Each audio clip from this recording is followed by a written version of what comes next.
Want to turn your love of baking into a successful business and be your own boss? If you've ever dreamed of opening a bakery, your chance of success may be really high. Bakery is a $30 billion market in an industry that is the fastest growing for small businesses, and today you're about to find out why.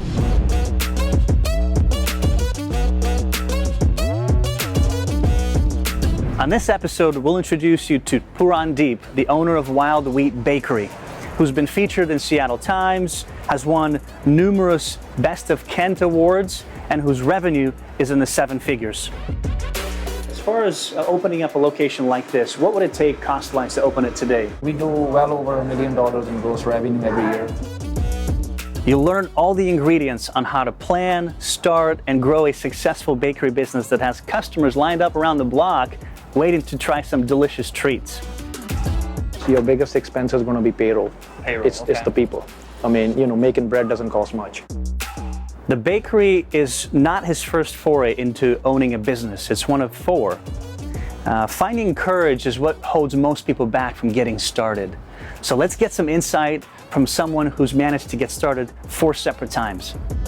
Did you research other competing bakeries before you bought this? I like to work on the business rather than in the business. If you find yourself wanting to escape your 9 to 5, you're doing something but you're not really content, you've got ideas there that you want to implement, please hit that subscribe button. We're here for you to inspire you to keep your ideas turning and make sure you start executing on them today, right now. So let's get inside this delicious business and check it out.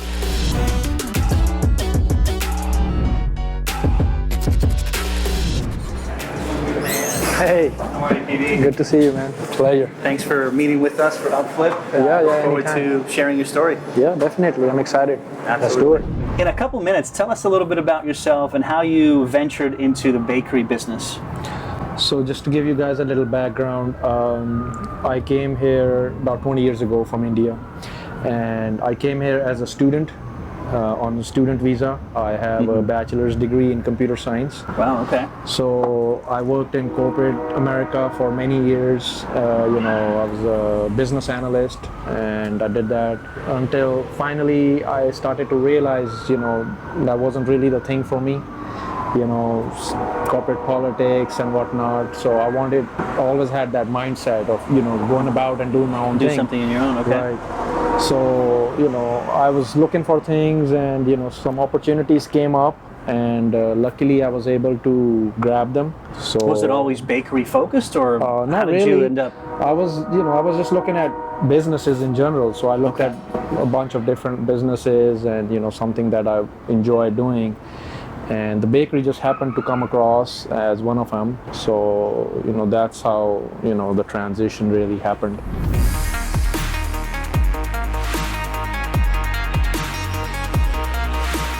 Well, I'd love to take a tour through your business and through your store, maybe the bakery, if you want to. Yeah, let's go and try some pastries. Oh man, I'm excited. You first? Thank you. So out of the menu, it looks like a pretty extensive menu as well. What 2 things do you think, 2, 3 things that you really think stand out that people really come back to always and all the time? So in the breakfast, one of our main popular items is the eggs Florentine or the eggs Benedict. These 2 are very popular breakfast items. Okay. So I would definitely recommend that. And then as far as your lunch menu? Lunch menu are corned beef sandwich or the pastrami Reuben. Those are very popular, so I would highly recommend that. Yes. We're getting close to lunch here. Let's try something. Right. Let's try a pastry. Yeah. What's? Here's one of our cheese danishes that I would like you to try. Thank you. Wow. Look at this, guys. And we bake them fresh every day. I'm just gonna bite into it. Wow. Good. Something about the dough. It's that freshness, man, made with love.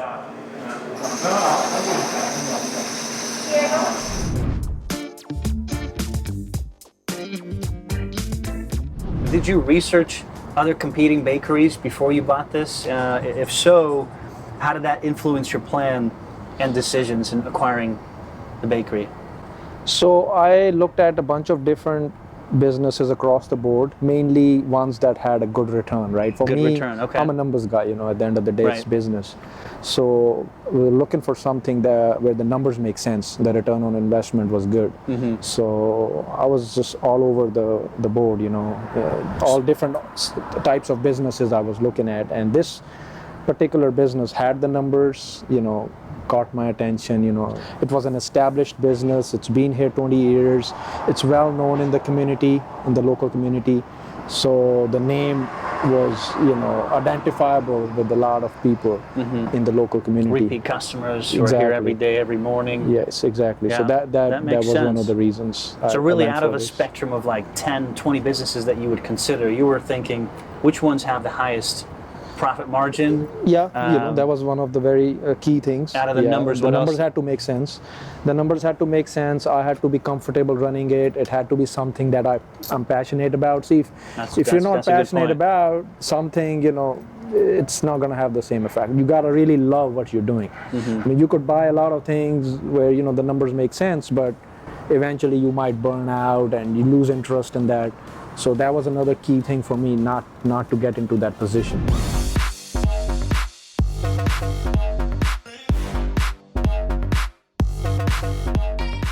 So we're standing in the middle of kind of where the action takes place. We got two huge ovens. They're at 500 degrees, so we're going to get a little heated up in here. But PD, as far as opening up a location like this, what would it take cost-wise to open it today? I know that may be a big question. And for people with limited funds, where would they allocate those funds in your experience? Where should they focus on? Obviously, the most important thing is you need space, right? Okay. To have a bakery. A good location. A good location. If you want to do retail, if you're just doing the wholesale part of it, the location doesn't really matter Okay. that much because That makes sense. nobody's coming in there, So yeah, obviously you want top-notch equipment. Your ovens, these are not cheap. So I would imagine. a brand new one like this is about 100,000. Jeez, you got two. We have two of them right now. So that's your biggest expense. You need a few mixers, So all in all, with the tables and you could say about 300,000-400,000 just in equipment, for a new bakery. Not including the location, depending on how big building. your bakery, how many ovens you want and how much productivity you want out of it. But So that's I a think lot for the normal person, I would think, right? Yes, And yes, for it viewers is. watching and saying, well, I got 50 grand in my name. Right. How would you recommend they start with that 50,000? Is that possible? It's possible, Right. I'd say, because there's all kinds of, loans you can get. There's a SBA loans you can apply for, Okay. line of credits. So look at leveraging debt. Yeah, you gotta figure out, like, if you have, good relationship with your bank, they can give you a personal loan just to get you started. And, if you make a good business plan and the lenders buy into that, you can get funding.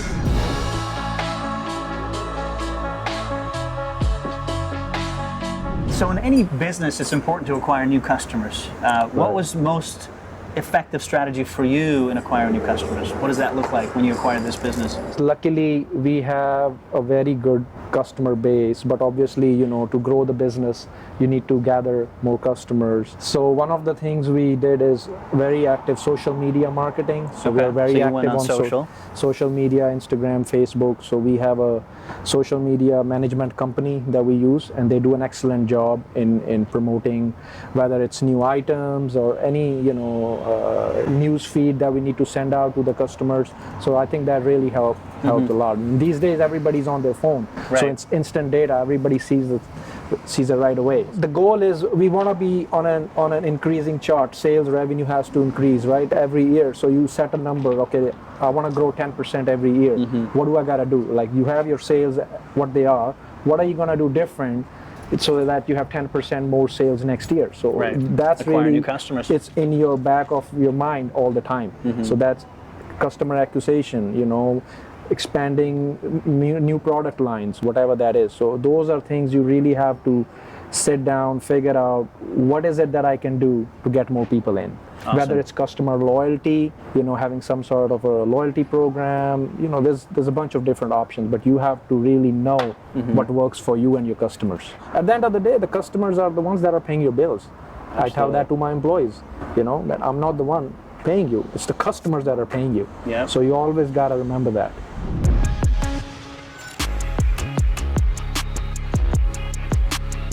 This is kind of a triple-edged sword here, but as far as your monthly expenses, biggest expenses associated with running this business, and what's your break-even point, can you elaborate on that a little bit?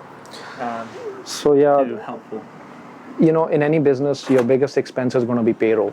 It's the people.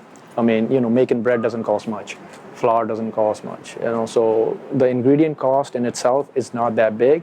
It's a little different on the restaurant side. It's about, you know, your food cost is about 30%.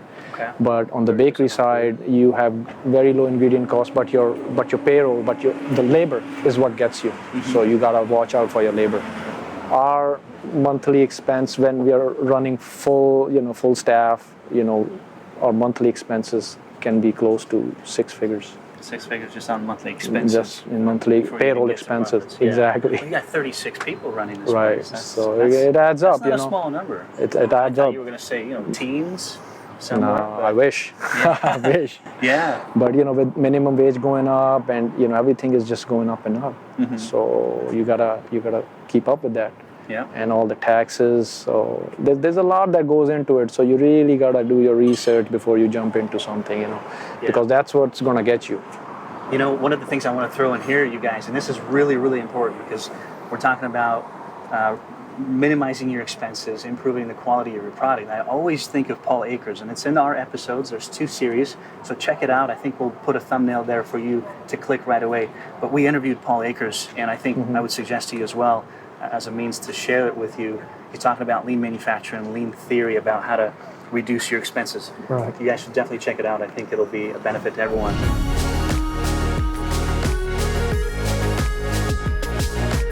People ask me, how do you manage all the people? How do you do, you know, so many things that you do?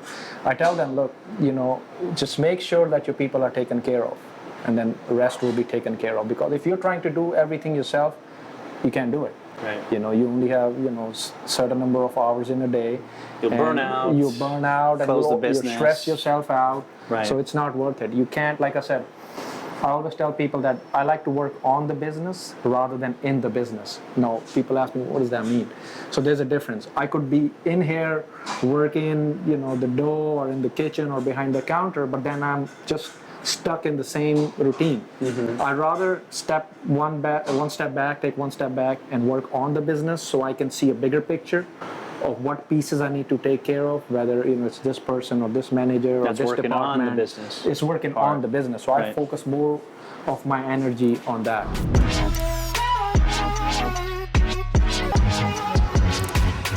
How did you establish connections with wholesalers? When I bought the business, we had some customers that were already buying from us, a few wholesale big companies, you know, and then the other part is I had to go about, you know, door to door knocking and, you know, giving out samples to people. I would, you know, throw a bunch of samples in my car and just go to a bunch of different restaurants and drop off samples and ask them, you know, look at their menu, whether if they're serving hamburgers or if they're a sub shop, give them, you know, hamburger buns or baguettes for their sandwiches. And, you know, when they like the product, they call and they're ready to order. So like a true go-getter, whatever it takes, you gotta do it. Yeah, you gotta go door to door and just drop off samples. That's how you're gonna get customers, because you know your product is good, so that does half the work for you. So if you have a quality product, all you gotta do is just have people try it. Right. So that's one of the things that I did, and I continue to do that.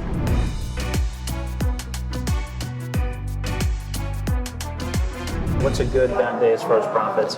So, you know, obviously with the COVID situation, it has impacted everybody across the board. So it's unfortunate. Otherwise, you know, we do well over $1 million in gross revenue every year, and you know that's. Is it seasonal for bakery, or is it pretty stable throughout the year? Yeah, we have our good months and, you know, slow months. Obviously, summertime is peak, and people are out and about. The weather's nice. Everybody's, you know. Winter time it slows down a little bit, but not a whole lot. You know, especially since we have our wholesale side, so that's a very consistent revenue stream that we have going for us. Why is that important for you and maybe for our viewers when they have retail and wholesale to always grow your wholesale? Yeah, so I'll tell you why it's so important, because you have your staff, you have your employees that are producing certain number of breads or whatever they're making.